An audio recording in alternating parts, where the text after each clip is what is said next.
Hi ఎవరిబడి welcome to honey stories. నేను మీ Lakshmi, Erragonda husband. 16th episode friends. Siri last రోజు కదా, మనం బయటికి వెళ్దాం, నీతో కొంచెం మాట్లాడాలి అని రిక్వెస్ట్ చేస్తూ అడిగాడు కళ్యాణ్. సిరికి వాడి ఇంటెన్షన్ అర్థమై, చూడు కళ్యాణ్, నువ్వు ఎందుకు పిలుస్తున్నావు నాకు తెలుసు, నా ఒపీనియన్ చెప్పడానికి బయటికి ఎందుకులే అని, నాకు నిన్ను లవ్ చేసే ఉద్దేశమే లేదు అంది. ఆ మాటతో కోపం పొంగుకు వచ్చింది. ఏదో అనబోయాడు. వెయిట్, నేను చెప్పేది పూర్తిగా విన్న తర్వాత మాట్లాడు, ఓకే? నాకు నిన్నే కాదు, అసలు ఎవరిని లవ్ చేసే మూడ్ లేదు. మా మావయ్య డాడీ ఎవరిని చేసుకోమంటే వాళ్ళనే చేసుకుంటా. అది నిన్నైనా సరే, నో ప్రాబ్లం. ఒక మహానుభావుడు ఉపదేశించాడులే, లవ్ అంటే వేస్ట్ అని, పెళ్ళంటే గుడ్ అంటూ. సో మంచి మాటలు ఎవరు చెప్పినా వింటే నా లైఫ్ బాగుంటుందని డిసైడ్ అయ్యాను అంది సిరివల్లి. అభి అవన్నీ వింటూ, ఇది లాస్ట్ డే రోజు కూడా నాపై పంచులు పేల్చకుండా పోదు కోసం అంటూ తిట్టుకున్నాడు. కళ్యాణ్ ఖుషి అవుతూ, ఓకే, నీ డిసిషన్ చెప్పాక నేను ఎందుకు నిన్ను ఇబ్బంది పెడతా సిరి, యు క్యారియన్ అని స్మైల్ ఇచ్చి బై అంటూ వెళ్ళిపోయాడు. అభి ఒక పక్క బాధ, మరో పక్క సంతోషం ఉన్నాయి. ఏది దేనికో తనకే మనసుగా క్లారిటీ లేక, ఏమైందో ఏదో తెలియని ఆవేదన కలుగుతుంది. కాలేజ్ అయిపోయిందే అనే బాధ, లేక సంతోషమా అని తనలో తానే తర్కించుకున్నాడు. రే మచ్చా, ఏంటి పిచ్చి చూపులు చూస్తున్నావు అడిగాడు అయోమయంగా ఉంటూ వింత ఎక్స్ప్రెషన్స్ ఇస్తున్న అభిని చూసి గగన్. ఇప్పుడు వీడికి చెప్తే నన్ను చూసి నవ్వుతాడు అనుకుని, ఏం లేదులే, ఏదో డిస్టర్బ్ అంతే, పద వెళ్ళడానికి లేచి అభి.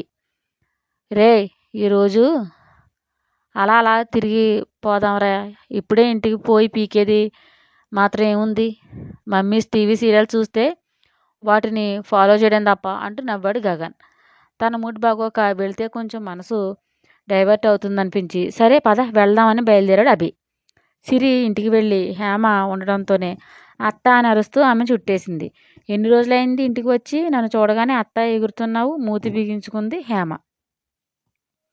అచ్చచ్చో, ఈ అందం చూసే మా మాము నీకు పడిపోయాడు కదూ అంటూ కళ్ళెగరేసింది సిరి. ఈ క్రీమ్ పూయడంలో మాత్రం మామని మించిపోయింది హేమ, ఇది తీస్తూ అంది సుహాన. ఆ జీన్స్ అలా స్ప్రెడ్ అయ్యాలి వదిని, దీనికి వాడికి అంది నవ్వుతూ హేమ. హహహ నవ్వి, మామూ జీన్స్ కాబట్టే ప్రతి దాంట్లో డేరింగ్ మాకు, మీకులో అయితే బల్లిని చూసి బేరమనాలి అంది వెక్కిరిస్తూ సిరి. అబ్బో అంటూ పెదవులు విరిచారు వదిన మరదళ్ళు. మా మీ రోజు నీ వంట పెంటకు బ్రేక్ ఇస్తూ జీవో జారీ చేయడం అయ్యింది.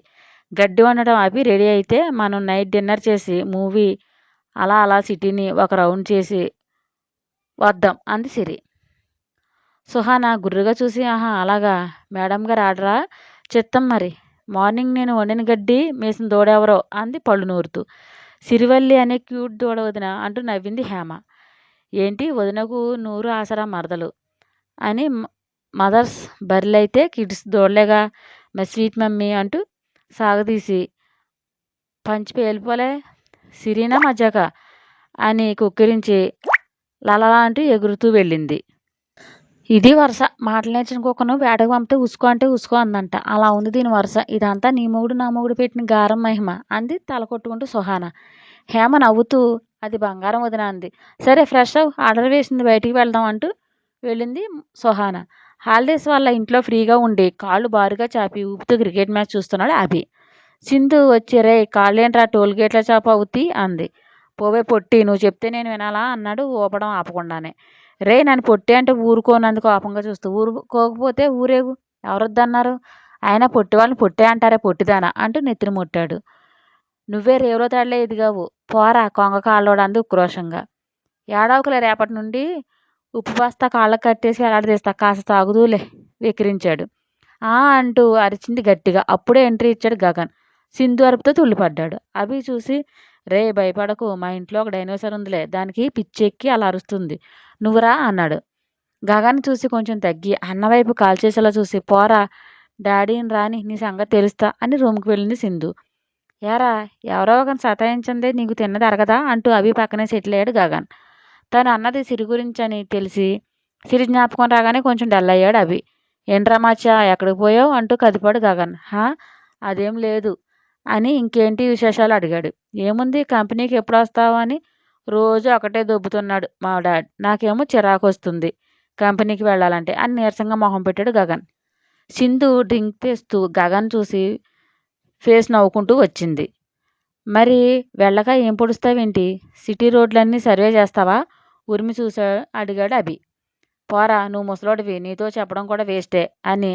రే నార్త్ ఇండియన్ టూర్ వెళ్దాంలే, నెల రోజులు బీభత్సంగా తిరిగేసి ఎంజాయ్ చేసి కన్యాకుమారి వెళ్ళి బంగాళాఖాతంలో మన పీస్ఫుల్ లైఫ్ని కలిపేసి వచ్చి ఆఫీస్లో రోబో లైఫ్కి షిఫ్ట్ అవుదాం. ఇంకా అప్పుడు ఎలాగో యంత్రాలమేగా, ఏమంటావు అంటూ కళ్ళెగరేశాడు గగన్. గగన్ చెప్పింత విన్న రేఖ పక్కున నవ్వింది. ఏంటంటే నా బాధ మీకు నవ్వు తెస్తుందా అంటూ అడిగాడు మూతి ముడిచి. లేదులే గగన్, నీ తీయర్కి నవ్వు వచ్చింది అంతే అని. వెళ్ళండి అన్న గగన్ అన్నట్లు ఇంక రోబోలో ఆఫీస్కి వెళ్తే సరదాగా అలా తిరిగిరండి అంది సురేఖ. మరి డాడ్ అన్నాడు అభి. నేను అడుగుతాలే, మీ ఆనందం కంటే ఎక్కువేంటి మాకు. ఇప్పుడు నువ్వు వెళ్తే next month Sindhu botany tour అంటూ బెంగళూరు వెళ్తానంటుంది మరి అని అంది సురేఖ.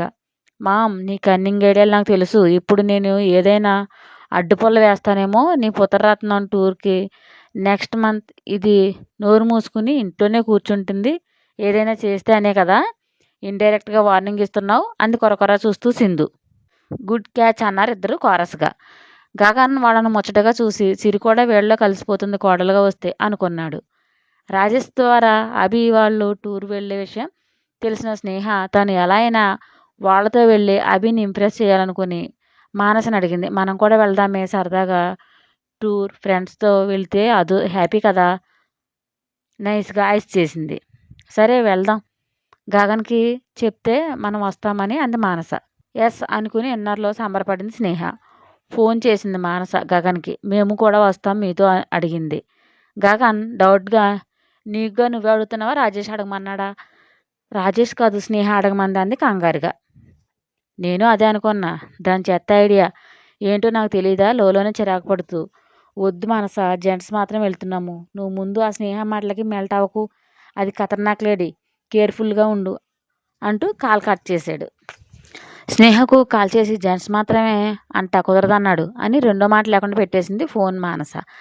వీడు ప్రతి దాంట్లో అడ్డమే నాకు, అభిని నాకు దూరం చేయలేవులే, నా వేలో నేను వెళ్తా అని ఈవిల్ స్మైల్ ఇచ్చింది స్నేక్ పాప. సిరికి గగన్ ద్వారా ఎప్పటికప్పుడు అప్డేట్ వెళ్తూనే ఉన్నాయి బోనస్గా విత్ ఫొటోస్ అభివి.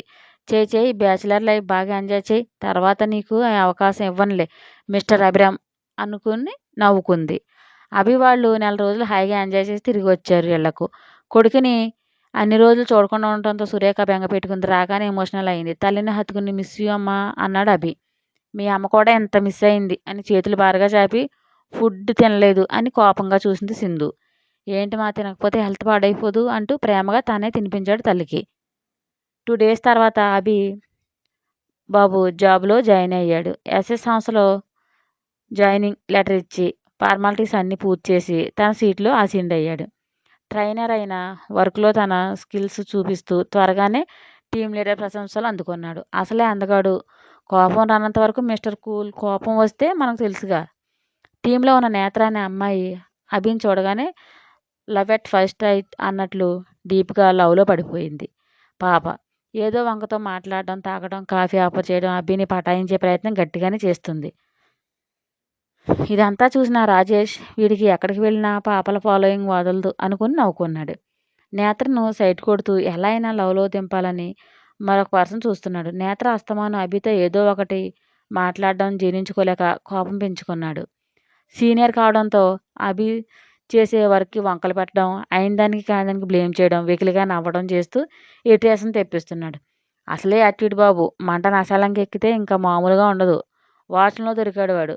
త్రిప్లెక్స్ సర్ఫ్తో సంస్కారవంతంగా ఉతికాడు. ఇప్పుడు చెప్పువే, ఏంటి నీ ప్రాబ్లం అడిగాడు అభి. బాబు ఉతకకుండా కూడా అడగొచ్చేమో, ఒకసారి ఆలోచించు, నీకు సిరికి వాష్రూమ్ బాగా కలిసి వచ్చినట్టున్నాయి ఉతకడానికి. వాడు రోషంగా చూస్తూ నా నేత్రని వైపు తిప్పుకున్నావు, అది నన్ను కేర్ చేయకుండా నీ చుట్టూ బొంగరంలా తిరుగుతుంది అన్నాడు ముక్కుపుటాలు ఎగరేస్తూ కోపంగా. చూడు భయ్యా, ఈ నేత్రే కాదు, దేవలోకం నుండి అప్సర్స్ దిగి వచ్చినా వెంటపడ్డా నేను లవ్ చేయను. నాకు లవ్ అంటే అలర్జీ. సో నీ ఎనర్జీ వేస్ట్ చేసుకోకుండా నా వర్క్ మీద ఫోకస్ పెట్టకుండా నీ కళ్ళ నేత్ర మీద పెట్టుకో ఫోకస్, అర్థమైందా? కాలర్ సరిచేసి ఏంటో కర్మ, ఇలాంటి వాళ్ళని నాకే తగులుతారు అనుకుంటూ వెళ్ళాడు అభి. వెనుకే నడవలేక నడుస్తూ వచ్చి అతన్ని చూసి దిలీప్ ఏమైంది అడిగాడు రాజేష్. అభి వైపు చొరచొరా చూసి వెళ్ళాడు ఆన్సర్ ఇవ్వకుండా. యారా కళ్ళు ఎగరేసాడు రాజేష్, భుజాలు ఎగరేసాడు అభి. రేపు కొత్త మేనేజర్ గారు వస్తున్నారంట అని స్టాఫ్ మొత్తం చెప్పుకుంటున్నారు. అభి లైట్ తీసుకున్నాడు. ఎవరంటారు న్యూ మేనేజర్? నా స్టోరీ మీకు నచ్చినట్లయితే ఒక లైక్ ఇచ్చి కామెంట్ చేయండి. ప్లీజ్ షేర్ అండ్ సబ్స్క్రైబ్ చేయండి బడ్డీస్.